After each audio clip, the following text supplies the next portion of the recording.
आज हम लोग वैशेषिक दर्शन पर आएंगे। न्याय दर्शन वैशेषिक दर्शन मिलता जुलता है और इसके पूरे प्रमाण को एक तरीके से माना हुआ है वैशेषिक दर्शन ने।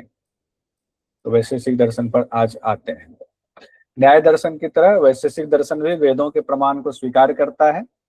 तो ये भी आपका हो गया ऐसा दर्शन जो आस्तिक दर्शन है। आस्तिक मतलब जो वेद पर आधारित हो। और परमाणुवाद ही इस दर्शन की विशेषता है। वैशेषिक दर्शन की विशेषता क्या है? परमाणुवाद। विशेष नाम के पदार्थ की महत्ता होने से इस दर्शन को वैशेषिक दर्शन कहा गया है। और वो विशेष नाम का पदार्थ ही परमाणु है। और इसके प्रवर्तक कौन है? तो महर्षि कनाद इसके प्रवर्तक हैं। ये इंपॉर्टेंट है, ध्यान रखिएगा। महर्षि कनाद प्रवर्तक हैं। इनके वैशेषिक दर्शन के प्रवर्तक महर्षि कनाद हैं। कनाद के नाम से इस दर्शन को जाना जाता है और कनाद जी को कई नामों से भी जाना जाता है। जिसे कनभुक भी उनको कहा जाता है। कनभुक दर्शन इसलिए नाम इसमें आता है, कनभुक दर्शन भी कहा दिया जाता है। तो कनाद जी को कई नामों से जाना जाता है, जिसमें एक कनभुक है, काश्यप नाम से भी जाना जाता है और औलुक नाम से भी जाना जाता है। उनको औलुक नाम से, उल्लू, औलुक मतलब उल्लू। हालांकि कुछ नाम तो ऐसे रहे जैसे औलुक है, तो इनके विरोधियों ने इनको नाम दे दिया, लेकिन कोई बात नहीं। अब इसमें हम लोग आते हैं, कनाद नाम कैसे पड़ा? तो जो खेत में अनाज पड़े होते थे, कटाई के बाद उसी को चुन करके अपना जीवन चला लेते थे, इसलिए इनको कनभुक कहा गया है। विकास कब हुआ? तो वैशेषिक दर्शन का विकास माना जाता है ईसा पूर्व 300 ईस्वी, 300 बीसी से 600 बीसी माना जाता है। यानी ईसा पूर्व 300 से 600 माना जाता है। बहुत सारे विद्वान मानते हैं कि वैशेषिक दर्शन न्याय से भी पुराना दर्शन है। ऐसा बहुत सारे विद्वानों का मानना है। हालांकि इसको लेकर के हम लोग इस बहस में नहीं पढ़ेंगे। तो अब वैशेषिक दर्शन के कितने नाम हो गए? तो उनके नाम के हिसाब से एक तो कनाद दर्शन हो गया, एक औलुक दर्शन हो गया, एक कास्पीय दर्शन हो गया। और ग्रंथ मुख्य कौन सा है वैशेषिक दर्शन का? तो वैशेषिक सूत्र है मुख्य ग्रंथ। वैशेषिक सूत्र महर्षि कनाद के द्वारा रचित ग्रंथ है। और इसी ग्रंथ पर बाद में एक आचार्य हुए वैशेषिक दर्शन में, जिनका नाम प्रशस्त पाद है।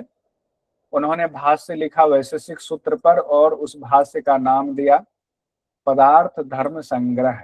अब ये नाम आ जाए, पदार्थ धर्म संग्रह किस दर्शन से जुड़ा हुआ है? इसको नोट कीजिएगा। पदार्थ धर्म संग्रह वैशेषिक दर्शन से जुड़ा हुआ है। लेखक है प्रशस्त पाद। वैशेषिक सूत्र की संरचना हम लोग देखते हैं। वैशेषिक सूत्र में 10 अध्याय है। वैशेषिक सूत्र ये 10 अध्याय है, 2 आहनिक में बटा हुआ है। कुल सूत्र संख्या 370 माना गया है। तो प्रत्येक अध्याय आहनिक में बटा हुआ। अध्याय को कहते हैं कि उप अध्याय, तो उप अध्याय हो गया ये आहनिक।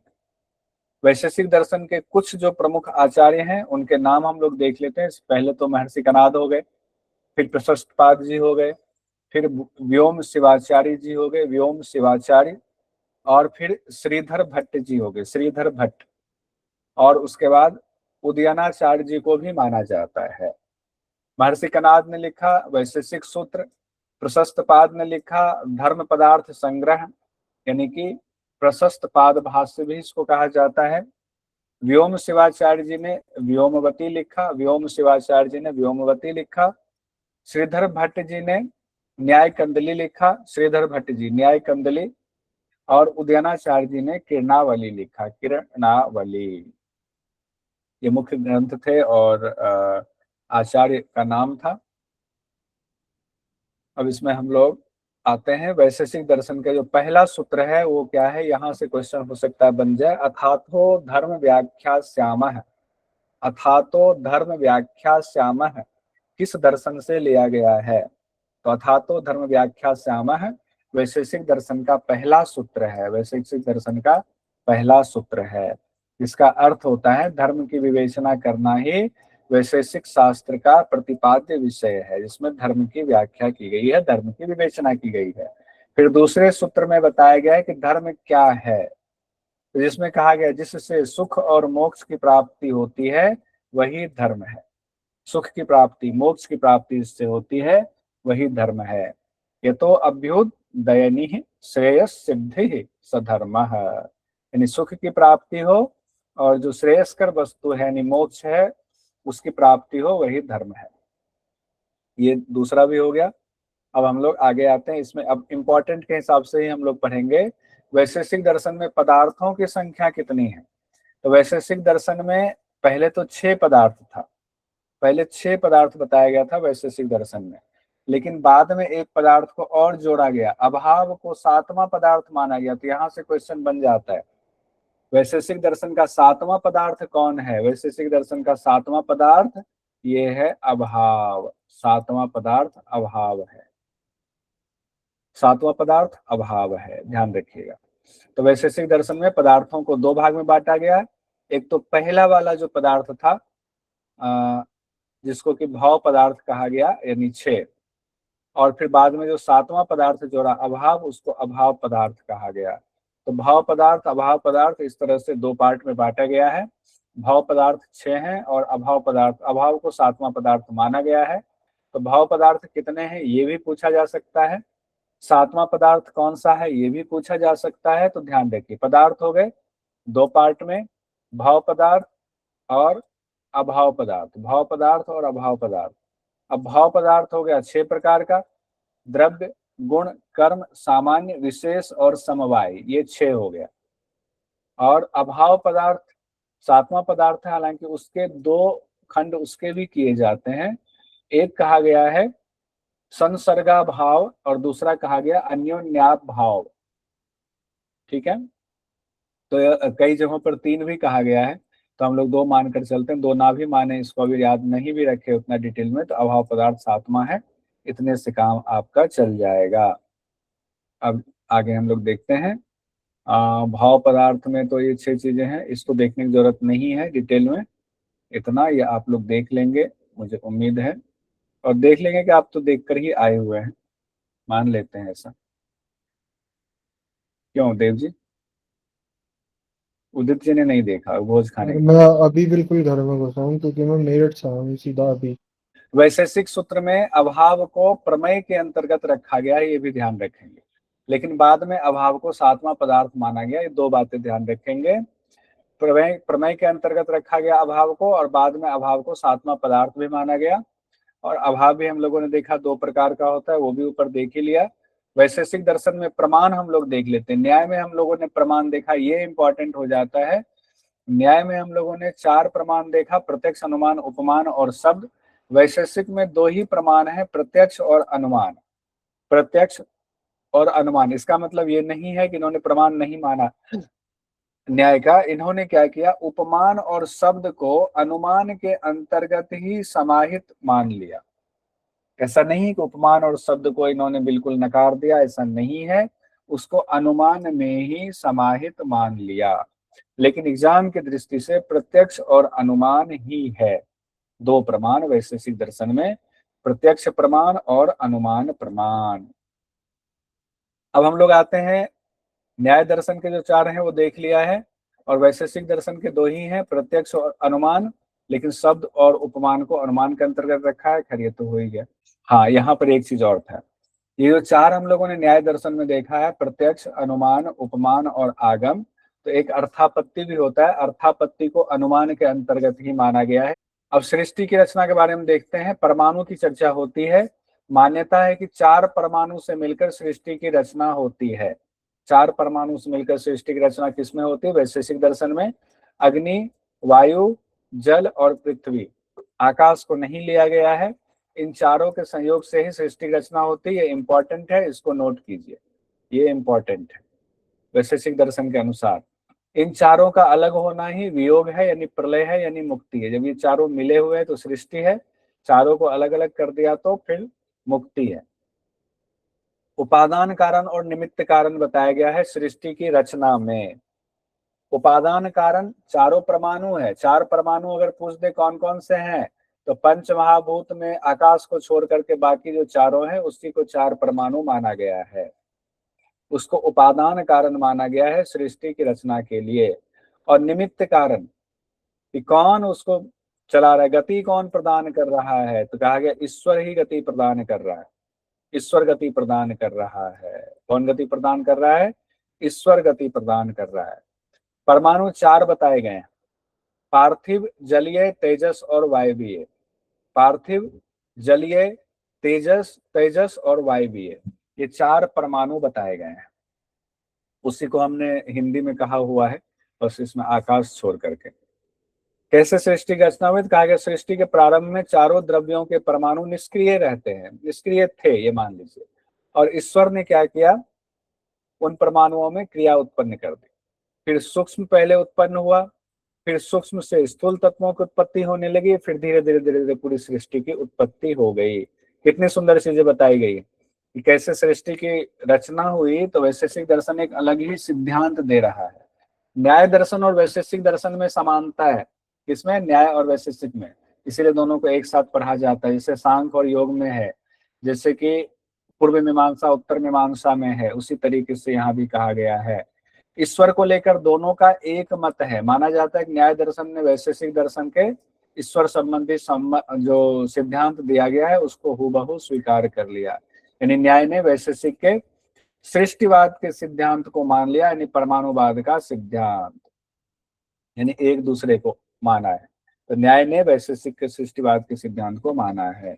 न्याय ने वैशेषिक के सभी पदार्थों को अवांतर पदार्थ के रूप में स्वीकार किया है। अवांतर पदार्थ, ये आ सकता है एग्जाम, अवांतर पदार्थ के रूप में स्वीकार किया है। न्याय दर्शन ने 4 प्रमाण की चर्चा की है, वैशेषिक ने 2 प्रमाण की चर्चा की है। ठीक है, ये भी रिपीट हो गया यहाँ। चलिए, अब ये इंपॉर्टेंट है, न्याय दर्शन को तर्क शास्त्र कहा जाता है और वैशेषिक दर्शन को तत्व शास्त्र कहा जाता है। ये इंपॉर्टेंट है, नोट कीजिए इसको स्पेशल डायरी में। तर्कशास्त्र, तत्वशास्त्र, तर्कशास्त्र, तत्वशास्त्र, न्याय दर्शन, तर्कशास्त्र, वैशेषिक दर्शन, तत्वशास्त्र। ऊपर हम लोगों ने 16 पदार्थ में देखा था ना, कैसे तर्क की चर्चा आ रही थी न्याय के 16 पदार्थ में। वैशेषिक दर्शन, न्याय और वैशेषिक दर्शन संपन्न हो गए। वैशेषिक दर्शन में इतना इंपॉर्टेंट पॉइंट हम लोगों ने पढ़ लिया, इतना काफी था।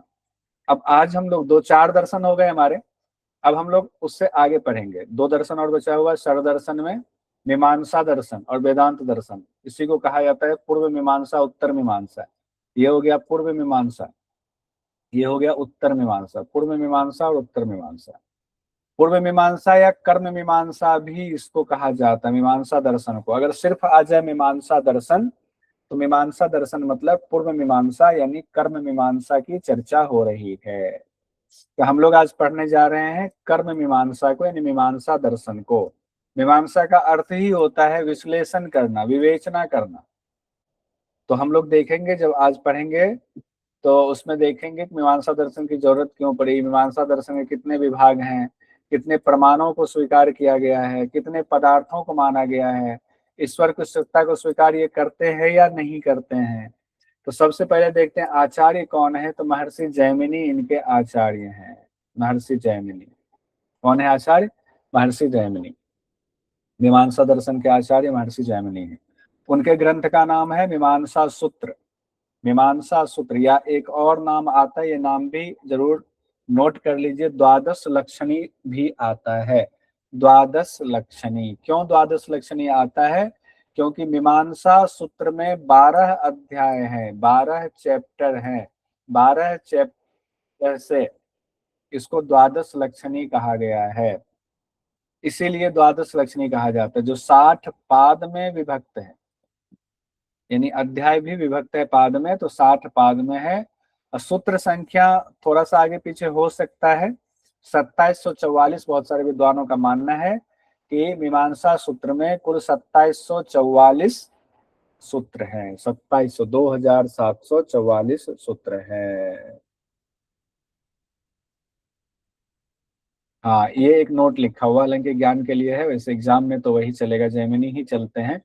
कई विद्वान महर्षि जैमिनी को मीमांसा दर्शन का आदि आचार्य यानी कि पहले आचार्य नहीं मानते हैं,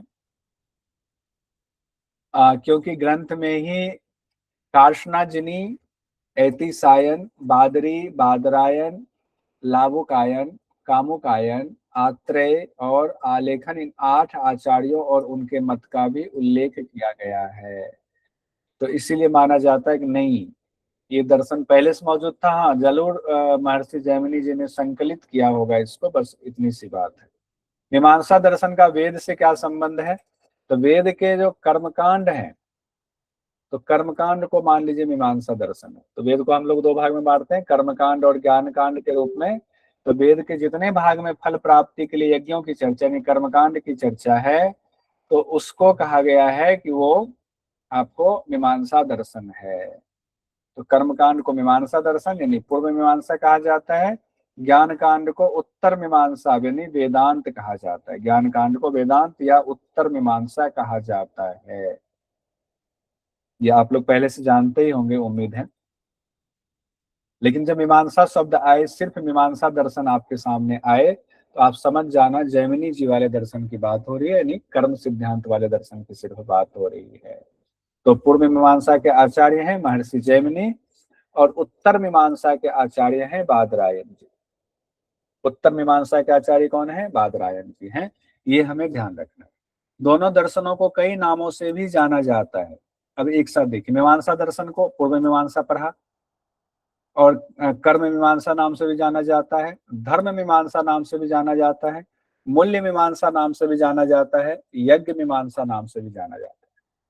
ये सारा हो गया आपका मीमांसा दर्शन के लिए। उत्तर मीमांसा में हम लोग आते हैं, तो इसमें वेदांत दर्शन के नाम से जाना जाता है और ज्ञान मीमांसा के नाम से जाना जाता है। वेदांत और ज्ञान, वेदांत क्यों? तो वेद का अंतिम भाग होने से इसको वेदांत दर्शन कहा जाता है। अब मीमांसा दर्शन यानी पूर्व मीमांसा दर्शन को अनिश्वरवादी दर्शन कहा जाता है। अनिश्वरवादी क्योंकि इसमें कहा गया है, वेद से तो संबंधित है, लेकिन ईश्वर को सृष्टि का कर्ता धर्ता ये नहीं मानते। ईश्वर को सृष्टि का कर्ता धर्ता नहीं माना गया है किसमें? मीमांसा दर्शन में। अब सवाल है कि मीमांसा दर्शन की जरूरत क्यों पड़ी? तो थोड़ा सा इसको फ्लैशबैक में जाएं। गौतम बुद्ध का जन्म हुआ था कब? 563 बीसी में, और 528 बीसी में गौतम बुद्ध को ज्ञान की प्राप्ति हुई। और गौतम बुद्ध को ज्ञान की प्राप्ति हुई तो सनातन धर्म के विरोध में बहुत सारी बातें शुरू हो गई, और गौतम बुद्ध से जुड़ने लगे, तो सनातन धर्म के विरोधी विचार की नींव पड़ गई। गौतम बुद्ध के समर्थक विरोध करने लगे, सब बौद्ध धर्म को अपनाने लगे। तो शुरुआत में गौतम बुद्ध वैसे वेदों के खिलाफ नहीं थे, लेकिन वेदों में जो हिंसा जहां भी था, उस तत्व को वो कहते थे कि हटाओ। और उस समय के जो ब्राह्मण थे सनातन धर्म को मानने वाले, वो कहते थे नहीं हटाएंगे, बिल्कुल नहीं हटाएंगे, जो है हमारा वेद हमने नहीं लिखा, ये तो अपौरुषेय है, तो नहीं हटाएंगे। गौतम बुद्ध ने कहा ठीक है, फिर हम वेद को नहीं मानते हैं। गौतम बुद्ध का कहना है कि समय के साथ चीजों में परिवर्तन होना है, संशोधन होना चाहिए, लेकिन नहीं माना। अपौरुषेय होने की वजह से बात बिगड़ गई, तो गौतम बुद्ध ने कहा कि मैं वेद को फिर नहीं मानता हूँ, नहीं आप बदलाव करोगे तो। अब बुद्ध के विचार इससे लोग इतने प्रभावित हुए, चूंकि राजा थे, राजा अपना राजपाट छोड़ करके वो वैरागी हो गए हुए थे, तो बहुत सारे राजा भी इनको बुलाते थे और इनके प्रभाव में आ जाते थे, और फिर पता चला राज्य के राजे जो है बौद्ध धर्म को अपनाने लग गए, उनके विचारों पर चलने लग गए, वेदों की परंपराएं पीछे छूटने लग गई। गांव गांव में लोग कहने लग जाते थे बुद्धम शरणम गच्छामि, बुद्धम शरणम गच्छामि। तो इसी बात से जो सनातन धर्म के मानने वाले थे वो लोग परेशान हो गए, और इसी परिस्थिति में जैमिनी जी ने बीड़ा उठाया कि हम वेद की प्रतिष्ठा को फिर से पुनर्स्थापित करेंगे समाज में। तो वो इस अभियान में जुट गए, और उन्होंने मीमांसा सूत्र की रचना कर दी। यानी वेद को कितना वेद कौन पढ़ेगा, चलो मीमांसा सूत्र नामक ग्रंथ की रचना करते हैं, फिर उसी के ऊपर जगह जगह वो उनका प्रचार प्रसार शुरू हुआ उनके शिष्यों के द्वारा। तो इसमें मीमांसा सूत्र में नित्य नैमित्तिक और काम्य कर्मों के लिए लोगों को प्रेरित किया जाने लगा, और उनकी शिष्य परंपरा शुरू हो गई। लोग वेद के प्रति जागने भी लगे।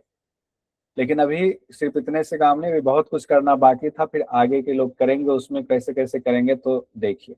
प्रभाकर मिश्र का नाम इसमें बहुत प्रमुखता से लिया जाता है, इसमें कुमारिल भट्ट जी का नाम प्रमुखता से लिया जाता है। तो मीमांसा दर्शन के आचार्य हुए जैमिनी जी, और जैमिनी जी के शिष्य हुए कुमारिल भट्ट जी। कौन शिष्य हुए? कुमारिल भट्ट जी। ये भट्ट संप्रदाय यहाँ से चला, और भट्ट जी कुमारिल भट्ट जी के शिष्य हुए प्रभाकर मिश्रा जी। तो इन्होंने जो संप्रदाय चलाया वो प्रभाकर संप्रदाय के नाम से जाना गया, प्रभाकर संप्रदाय। कुमारिल भट्ट जी ने व्याख्या लिखा, साबर भाष्य पर इन्होंने व्याख्या किया। श्लोक वार्तिक, तंत्र वार्तिक, तुप्ति टीका, ये 3 टीका इंपॉर्टेंट माना जाता है। और इधर प्रभाकर जी ने बृहति और लघवी नाम से टीका लिखा। प्रभाकर संप्रदाय में ये 2 माना जाता है, इधर भट्ट संप्रदाय में 3 ग्रंथ माना जाता है। तो और वही मीमांसा दर्शन का एक तीसरा संप्रदाय भी माना जाता है जिसको मुरारी मिश्र के नाम से जाना जाता है, लेकिन इनके बारे में ज्यादा जानकारी नहीं है। ठीक है, तो भट्ट संप्रदाय और प्रभाकर संप्रदाय, ये याद रखिएगा कि मीमांसा दर्शन के 2 संप्रदाय प्रमुख कौन से हैं, तो भट्ट संप्रदाय हैं और प्रभाकर संप्रदाय हैं। और एक क्वेश्चन और आ सकता है, मीमांसा दर्शन का कौन सा प्रमुख ग्रंथ कौन सा हुआ? मीमांसा सूत्र हुआ, मीमांसा सूत्र हुआ। मीमांसा सूत्र पर जो पहला भाष्य लिखा गया, वो भाष्य लिखा गया साबर स्वामी जी के द्वारा। साबर स्वामी जी ने पहला भाष्य लिखा, उसी को नाम दिया गया साबर भाष्य। बाद में फिर सब लोग साबर भाष्य पर ही टीका लिखने लगे, साबर भाष्य पर फिर सब लोग टीका लिखने लगे। अब इनके बारे में, जैमिनी जी के बारे में बहुत सारी बातें होती है, जैमिनी जी नहीं, इनके बारे में प्रभाकर मिश्र जी के बारे में बहुत सारी बातें होती है, कुमारी भट्ट जी के बारे में भी बहुत सारी बातें होती है, वो सब आप पहले पढ़ चुके हैं, इसीलिए उसमें हम नहीं जाएंगे, हम सीधे उससे आगे बढ़ते हैं। तो कुमारिल भट्ट जी के बारे में बस इतना जान लेते हैं। कुमारिल भट्ट जी ने बौद्ध धर्म को वो करने के लिए कि नहीं हमारा धर्म कैसे पीछे हो रहा है, तो पहले बौद्ध बने, यानी बौद्ध के मठ में जाकर के इन्होंने बौद्ध की शिक्षा ली, वहां उनके सारी चीजों को जाने, और जानने के बाद इन्होंने उनको शास्त्रार्थ में हरा दिया। शास्त्रार्थ में हरा दिया तो उसमें फिर बौद्धों ने कहा कि नहीं ऐसे कैसे होगा, आपने तो गुरु का अपमान किया है, आपके धर्म में सनातन में कहा जाता है गुरु का अपमान नहीं करना चाहिए, आप तो हमारे यहाँ शिष्य परंपरा में आए, तो आप तो शिष्य हो गए और आपने अपने गुरुओं को ही हरा दिया। तो प्रायश्चित के रूप में इन्होंने अपना प्राण ही त्याग दिया। तो किन्होंने? कुमारिल भट्ट ने अपना प्राण त्याग दिया। मेन ये है हमारा, वहां से क्वेश्चन नहीं पूछा जाएगा। पूर्व मीमांसा दर्शन के आचार्य और उनके भाष्य की चर्चा आती है। महर्षि जैमिनी मीमांसा सूत्र यानी द्वादश लक्षणी, सबर स्वामी जी ने मीमांसा सूत्र पर ही साबर भाष्य लिखा।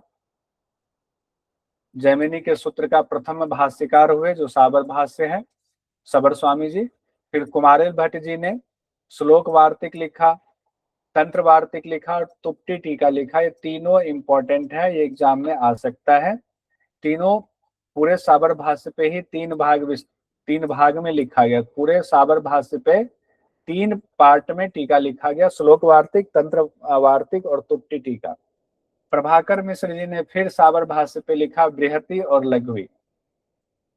फिर मंडन मिश्र जी भी, इन्होंने भी मीमांसा, इस पे पूर्व मीमांसा पे लिखा, मंडन मिश्र जी। मंडन मिश्र जी कौन थे? तो ये अद्वैत वेदांत के मानने वाले थे, शंकराचार्य जी के शिष्य बन गए थे, उनसे दीक्षा ले ली थी। तो मंडन मिश्र जी ने मीमांसा अनुक्रमाणिका लिखा, विधि विवेक लिखा, भावना विवेक लिखा, विभ्रम विवेक लिखा, विभ्रम विवेक। फिर मुरारी मिश्र जी हुए 11वीं शताब्दी में, इनका ग्रंथ उपलब्ध नहीं है, मुरारी मिश्र जी का ग्रंथ उपलब्ध नहीं है, तो इनको छोड़ देते हैं। मीमांसा सूत्र पर प्रथम भाष्य सबर स्वामी जी का, साबर भाष्य कई बार रिपीट हो चुका है। अब पूर्व मीमांसा है, सवाल ये भी आता है कर्मकांड है, इसको दर्शन कहें या ना कहें। अब डॉक्टर राधा कृष्णन जी जो हुए, अपने राष्ट्रपति भी रह चुके हैं डॉक्टर राधा कृष्णन, इनको माने तो मीमांसा दर्शन कोई दर्शन है ही नहीं, क्योंकि दर्शन उसको कहेंगे जिसमें ब्रह्म की बात हो, मोक्ष की बात हो, आत्यंतिक दुख निवृत्ति की बात हो। लेकिन पूर्व मीमांसा में ऐसा कुछ भी नहीं है। लेकिन बाकी विद्वानों ने वेद के कर्मकांड को अलग तरीके से, एक अनोखे तरीके से पेश करने के लिए पूर्व मीमांसा को दर्शन के रूप में स्वीकार किया है। और पूर्व मीमांसा कर्म के सिद्धांत पर आधारित है। इसका पहला सूत्र है अथातो धर्म जिज्ञासा, जिसका अर्थ है अब धर्म के बारे में जानने की तीव्र इच्छा है। अब दूसरे सूत्र में धर्म का लक्षण बताया गया है, जिसमें कहा गया है प्रेरणा देने वाला ही धर्म है, जिसके द्वारा किसी द्रव्य का बोध होता है। दूसरे अर्थ में कहें तो शास्त्रों द्वारा प्रतिपाद्य विषयों को धर्म कहा गया, यानी शास्त्र पर बड़ा जोर दिया गया है।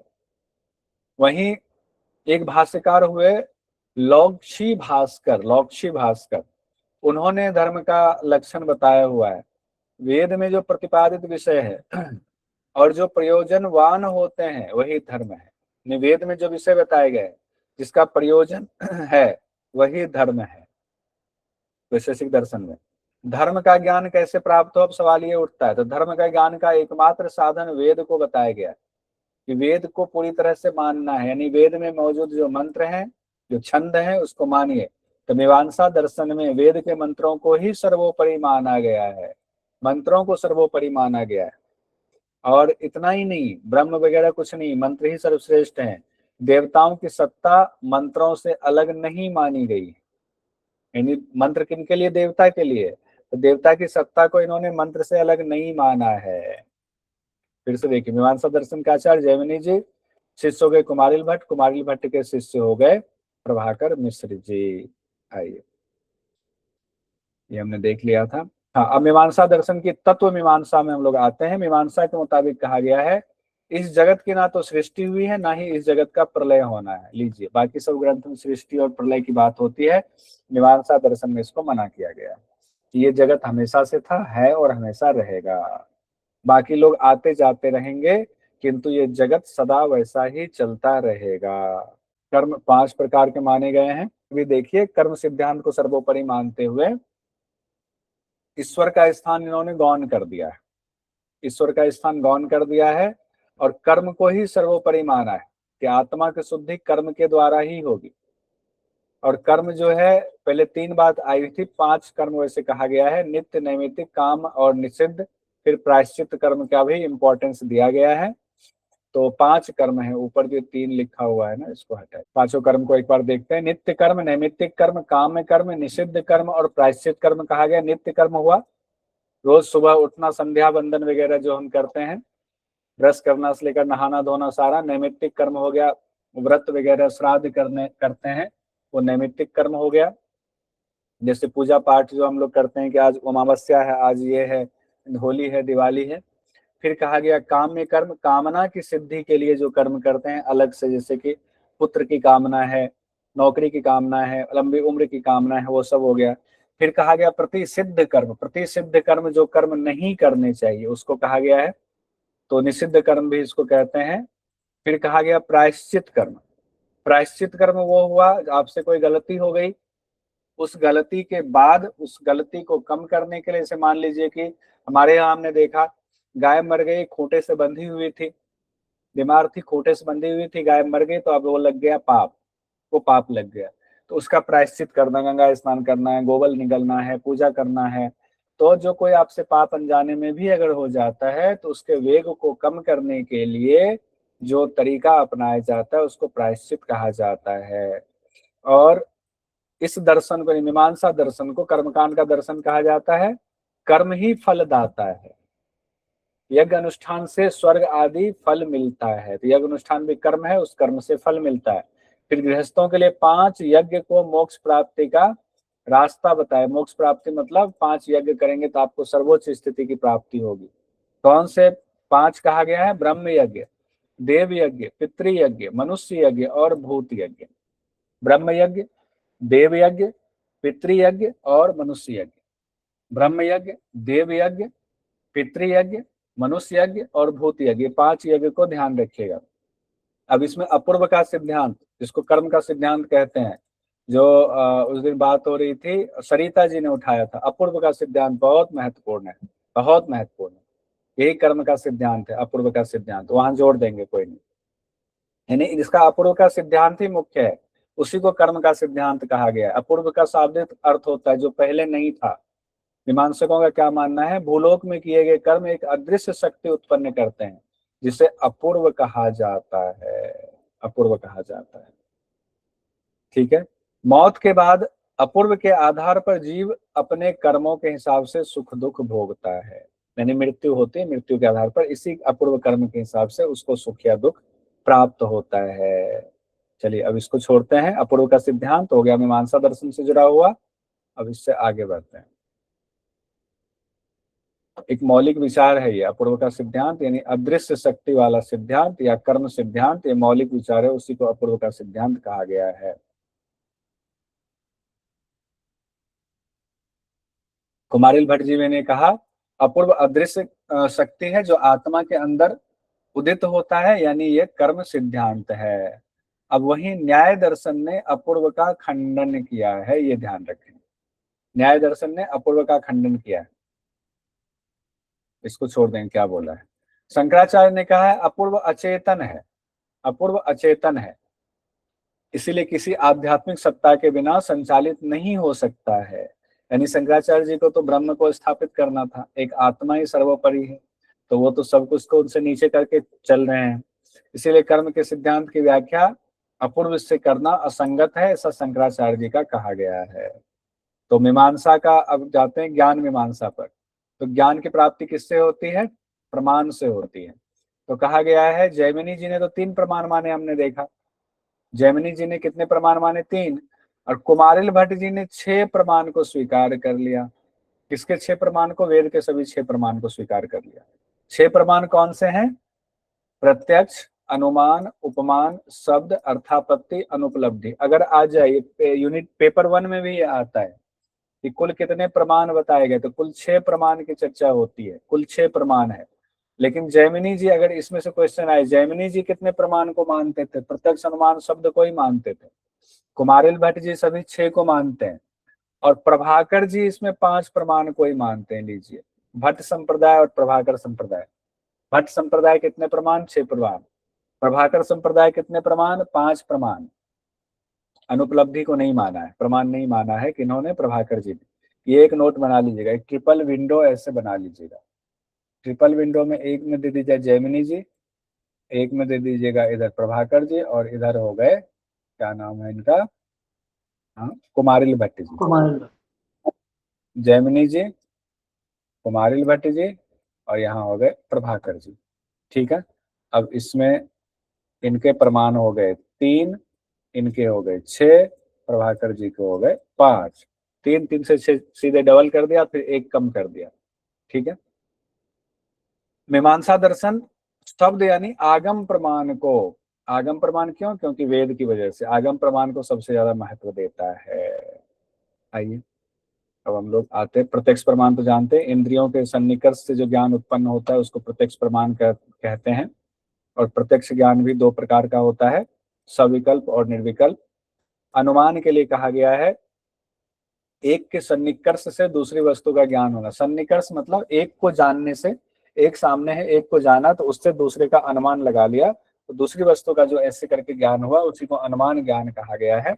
लेकिन इसमें व्याप्ति का सिद्धांत काम करता है, ये ध्यान रखेंगे। पिछली बार चंदन जी ने यह सवाल पूछा था, व्याप्ति का सिद्धांत काम करता है। व्याप्ति के सिद्धांत से क्या तात्पर्य है? कि जो सिद्धांत पहले से लागू है, सैकड़ों सालों से लागू है, जिसे हमने बचपन से देखा हुआ है, आग कहीं जल रही है, धुआं उठ रहा है, और दूर से धुआं उठते हुए देखेंगे समझ जाएंगे वहां आग लगी हुई है। इसी को व्याप्ति का सिद्धांत माना। यानी ऐसा, व्याप्ति का मतलब ऐसी बातें जो सब जानते हैं, चारों तरफ वो बात सत्य साबित हो चुका है पहले से। फिर शब्द प्रमाण या आप्त प्रमाण हो गया। शब्द प्रमाण को सबसे महत्व दिया है मीमांसा कौन है? तो ये क्या है? पौरुषय और अपौरुषय 2 प्रकार का कहा गया शब्द प्रमाण होता है। एक पौरुषय, एक अपौरुषय। एक किसी ऐसे व्यक्ति के द्वारा दिया गया है जो महान है, और एक अपौरुषय जो सृष्टि के शुरुआत से ही वो मौजूद है। तो इसमें आप्त वाक्य को, यानी महान पुरुषों के वाक्य को पौरुषय कहा गया है, और वेद के वाक्य को इसमें अपौरुषय कहा गया है। उसके बाद आते हैं उपमान। उपमान का क्या अर्थ है? सादृश्य ज्ञान जिस प्रमाण से उत्पन्न होता है वो उपमान है।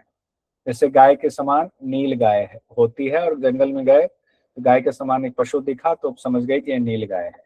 अर्थापत्ति हम लोगों ने देखा हुआ था। अर्थापत्ति का अर्थ क्या होता है, इसको फिर से देखिए। जब 2 वस्तुओं या परिस्थितियों के बीच संबंध स्थापित नहीं हो रहा है, तो संबंध स्थापित करने के लिए कल्पना की जाती है। कल्पना कैसे की जाती है? अच्छा, देवदत्त मोटा है, 2 बातें आई कि देवदत्त मोटा है लेकिन वो दिन में नहीं खाता है। किसी ने ऐसा कहा देवदत्त तो दिन में नहीं खाता है, तो देव जी ने कहा देवदत्त दिन में नहीं खाता है, नहीं, लेकिन है तो बड़ा मोटा। तो एक तीसरा ज्ञान निकाला देव जी ने, कहा नहीं, जरूर वो रात में खाता होगा। जरूर वो रात में खाता होगा, क्योंकि मोटा है ऐसा हो नहीं सकता और वो दिन में खाता नहीं है। दोनों ही बातें अगर सच निकालें तो एक तीसरी बातें हो सकती है, क्योंकि दोनों विरोधाभासी हैं। तीसरी बातें क्या हो सकती है कि वो रात में जरूर खाता होगा। अब ये जो कल्पना की गई ना रात में खाता होगा, यही हो गया अर्थापत्ति वाला। ठीक है, आइए आगे बढ़ते हैं, क्योंकि अर्थापत्ति कल्पित है। अब इसको ये छोड़िए, अब अनुमान माना जाए, शब्द माना जाए, क्या माना जाए, इसको डिटेल वाला वीडियो भी देख लीजिएगा, किन्हीं को और जिज्ञासा होगी। अब हम लोग आते हैं अनुपलब्धि में। अनुपलब्धि, अभाव ज्ञान को अनुपलब्धि कहा जाता है। जैसे कुमारिल भट्ट ने अद्वैत वेदांत के अनुपलब्धि प्रमाण को तो स्वीकार किया है। अब अभाव ज्ञान का मतलब क्या हुआ? जैसे मान लीजिए हमें पता था कि एक घड़ा था, हमने कहीं रखा और उस जगह पर पहुंचते हैं तो पता चलता है कि वह घड़ा वहां नहीं है, अर्थात घट वहां अब अनुपलब्ध है, पहले था, उसी को कहा गया अनुपलब्धि। जैसे मान लीजिए उदित जी अभी गए बारात में, वहां से पॉलिथीन में भर के कुछ रसगुल्ला लाए होंगे और उस रसगुल्ला को टेबल पे रख दिया, गए इधर उधर, इनका भांजा आ गया, भांजा ने रसगुल्ला चट कर लिया और उदित जी सोच रहे हैं सुबह उठ करके खाएंगे उस रसगुल्ला को। आया, उदित जी ने देखा टेबल पे है ही नहीं, अनुपलब्ध है। अब अनुपलब्ध है तो ये ज्ञान तो है कि वहां कुछ था पहले जो अब नहीं है, उसी को अनुपलब्धि कहा गया। अभाव हो गया उसका, तो अभाव वाला ज्ञान हो गया, तो अनुपलब्धि वाला ज्ञान हो गया। कुमारिल भट्ट और प्रभाकर भट्ट दोनों के मत में दो ही पदार्थ है। पदार्थ की अगर चर्चा करें हम लोग, तो दोनों के मत में दो ही पदार्थ हैं, एक प्रमाण और एक प्रमेय। तो अगर आप आ जाए कि मीमांसा दर्शन में कितने पदार्थ बताए गए हैं, तो दो पदार्थ, प्रमाण और प्रमेय। ठीक है, ये भी क्लियर हो गया। कुमारिल भट्ट जी 6 प्रमाण और 5 प्रमेय को मानते हैं, तो अब उस हिसाब से 11 हो जाएंगे। कुमारिल भट्ट जी प्रमाण को मानते हैं 6, प्रमेय को मानते हैं 5, और प्रभाकर जी 5 प्रमाण और 8 प्रमेय को मानते हैं। अगर ये भी जोड़ दिया जाए तो हो गए 13। वैसे दो ही पदार्थ है, ये ध्यान रखिएगा। अब कुछ मत हम लोग आते हैं। अपूर्व का मत कहाँ से है? अपूर्व का मत किस दर्शन से? मीमांसा दर्शन से। मीमांसा दर्शन से। और कुमारिल भट्ट जी ने एक सिद्धांत दिया विपरीत ख्यातिवाद, प्रभाकर जी ने दिया अख्यातिवाद। तो विपरीत ख्यातिवाद और अख्यातिवाद ये दो भी जुड़ा हुआ है हमारे किस सिद्धांत से? पूर्व मीमांसा से। पूर्व मीमांसा से। अब हम लोग पूर्व मीमांसा और उत्तर मीमांसा में थोड़ा सा अंतर देख लेते हैं, ताकि हमें उत्तर मीमांसा को समझने में, उसको पढ़ने में आसानी होगी। मीमांसा दर्शन पूर्व मीमांसा प्रथम सूत्र है अथातो धर्म जिज्ञासा। वेदांत दर्शन यानी उत्तर मीमांसा का प्रथम सूत्र है ब्रह्म अथातो ब्रह्म जिज्ञासा। क्या है? अथातो ब्रह्म जिज्ञासा। इसको नीचे करो, अथातो ब्रह्म जिज्ञासा। इस जगत में कर्म को ही सर्वश्रेष्ठ सिद्धांत माना गया, यानी अपूर्व का सिद्धांत माना गया है। वहीं वेदांत दर्शन यानी कि उत्तर मीमांसा में वेद के ज्ञान कांड पर विचार किया गया है, अपूर्व के सिद्धांत को स्वीकार नहीं किया गया है। वेद के कर्मकांड का भाग पर विचार किया गया, उसमें ज्ञान कांड पर विचार किया गया है। वेदांत के अनुसार आसक्ति रहित कर्म से ही आत्मज्ञान संभव है, लेकिन यहाँ ऐसा नहीं कहा गया, कर्म को फलदाता कहा गया है। यज्ञ अनुष्ठान से स्वर्ग आदि फल मिलता है ये कहा गया है, और फल ईश्वर देते हैं ये कहा गया है। देवता को मंत्र के अधीन माना गया है। यहाँ अद्वैत में यानी मोक्ष की प्राप्ति ज्ञान से हो सकती है ये कहा गया है। मोक्ष की प्राप्ति किससे हो सकती है? ज्ञान से हो सकती है। और उसमें मीमांसा में सब कुछ मंत्र को ही माना गया है, मंत्र को ही सर्वोच्च माना गया है। आइए इसको छोड़ते हैं। वेदांत दर्शन है, वेदांत दर्शन हम लोग कल देखेंगे।